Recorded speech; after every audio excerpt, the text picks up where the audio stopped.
Okay, well this creek we've come to now is Bridge Creek. This section in particular here is Nolans Brook.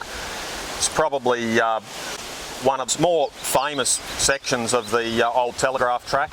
It has claimed a few vehicles in its time. It's fairly deep, fairly sandy bottom. So we've got the recovery gear here ready to go just in case we need it. It always pays to be prepared in a situation like this. So what else do we need to do to get across this one, Warwick? Generally I find that tyre pressures is one of the biggest secrets. Get them tyres down, you know, if you've got a good set of sort of all-terrain tyres or mud-terrain tyres, get them to bellow out, so it could be about 18 psi.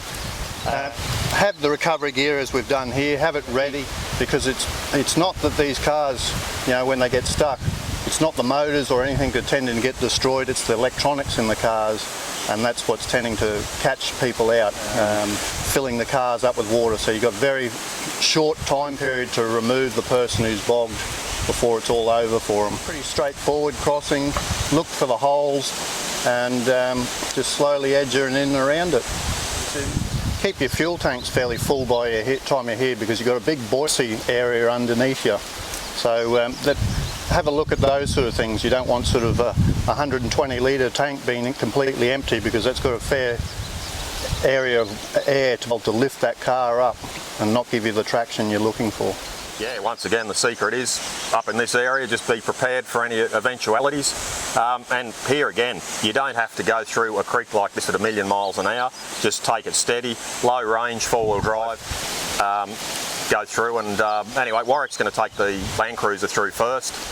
Okay, because Nolans Brook can be a little bit tricky, we'll just, like all the creek crossings we've done so far, just go for a bit of a walk through and just see what's underneath. The problem with a lot of the creeks on the Cape is when people get bogged, they go and throw logs and all sorts of rubbish in the bottom of the creek, and that can do some horrible damage to vehicles. So we'll yeah, just go for a little walk through and we'll just see how deep it's getting. And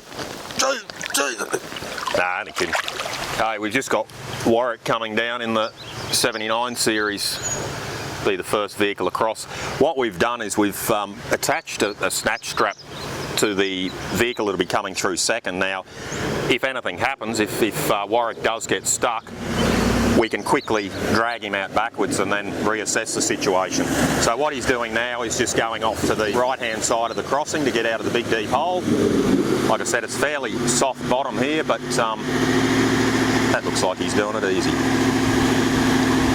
The power of the big V8 Land Cruiser. Okay, time to bring the Ranger through. Like we said, it can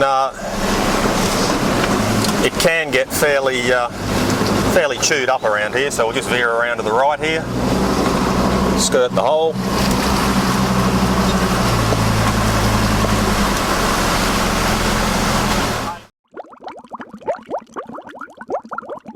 It out and away we go.